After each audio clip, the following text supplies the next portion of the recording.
Hello everyone, welcome to my channel. I'm working on an introduction, so just bear with me. I really don't like somebody talking a lot through the video, so I'm just going to get right into it. But this is the part during the trial where Darrell Brooks rips up Judge Doro's written decision on subject matter jurisdiction. It was actually really hard to find a video on it. All I could find was like clips of it. I went back, found the date of the trial that he does this, rewatched it, and basically this is what happens.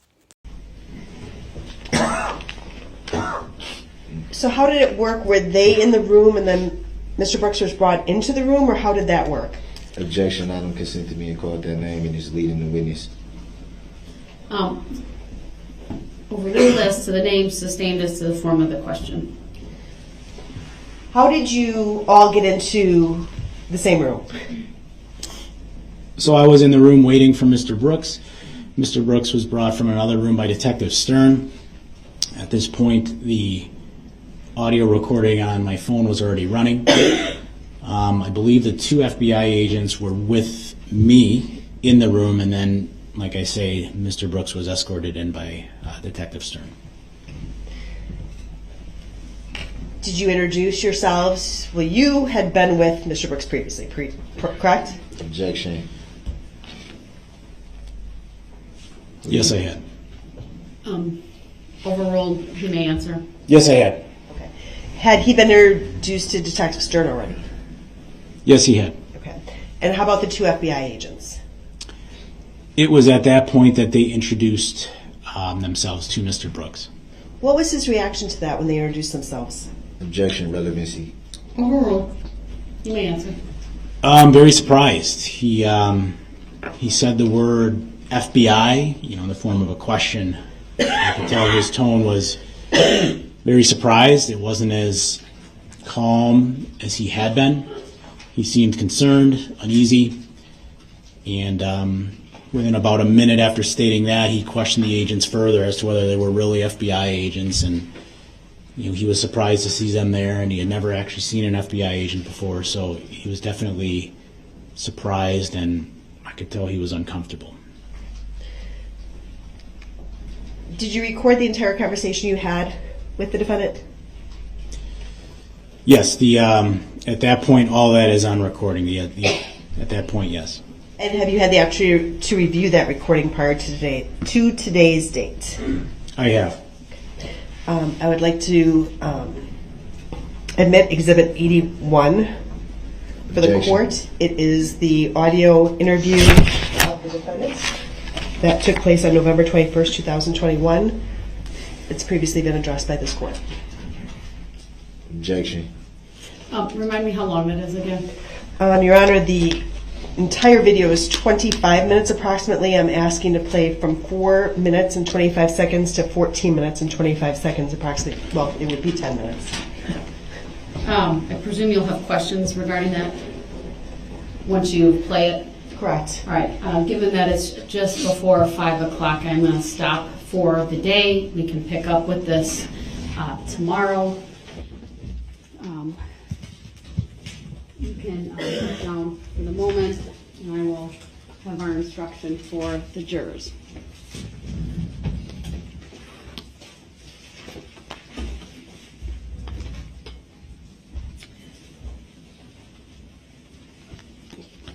Ladies and gentlemen of the jury, do not begin your deliberations and discussion of this case until all the evidence is presented and I have instructed you on the law. Do not discuss this case among yourselves or with anyone else until your final deliberations, in the jury room. This order is not limited to face-to-face conversations. It also extends to all forms of electronic communications. Do not use any electronic devices such as a mobile phone or computer, text or instant messaging or social networking sites to send or receive any information about this case or your experience as a juror. If you come in contact with the parties, lawyers, interpreters, or witnesses, do not speak with them. For their part, the parties, lawyers, interpreters, and witnesses will not contact or speak with the jurors. Do not listen to any conversation about this case. Do not research any information that you personally think might be helpful to you in understanding the issues presented. Do not investigate this case on your own or visit the scene, either in person or by any electronic means. Do not read any newspaper reports or listen to any news reports on radio, television, over the internet, or any other electronic application or tool about this trial. Do not consult dictionaries, computers, electronic applications, social media, the internet, or other reference materials for additional information. Do not seek information regarding the public records of any party or witness in this case. Any information you obtain outside the courtroom could be misleading, inaccurate, or incomplete. Relying on this information is unfair because the parties would not have the opportunity to refute, explain, or correct it.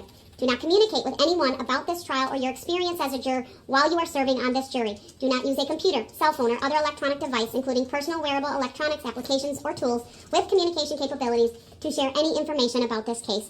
For example, do not communicate by telephone, blog post, email, text message, instant message, social media post, or in any other way on or off the computer. Do not permit anyone to communicate with you about this matter, either in person, electronically, or by any other means. If anyone does so despite your telling them not to, you should report that to me. I appreciate that it is tempting when you go home in the evening to discuss this case with another member of your household, but you may not do so. This case must be decided by you, the jurors, based on the evidence presented in the courtroom. People not serving on this jury have not heard the evidence, and it is improper for them to influence your deliberations and decision in this case. After the trial is completed, you are free to communicate with anyone in any manner. These rules are intended to assure that jurors remain impartial throughout the trial. If any juror has reason to believe that another juror has violated these rules, you should report that to me. If jurors do not comply with these rules, it could result in a new trial involving additional time and significant expense to the parties and the taxpayers. You are to decide the case solely on the evidence offered and received at trial. With that, you are excused for the evening. We'll see you tomorrow morning. All rise for the jurors, please.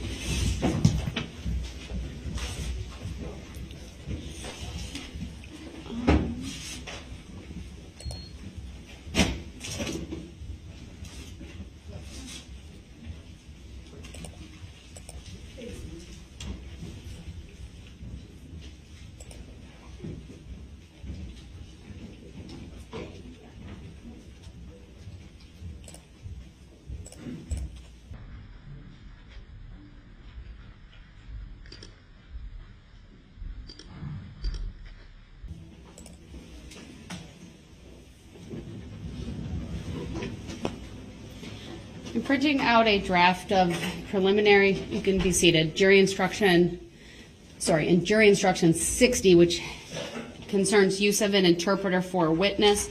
I have a question about that second paragraph, which relates to whether the witness knows some English or not, and so we'll review that tomorrow morning first thing, but it'll be provided to the parties, so you have that to look at this evening.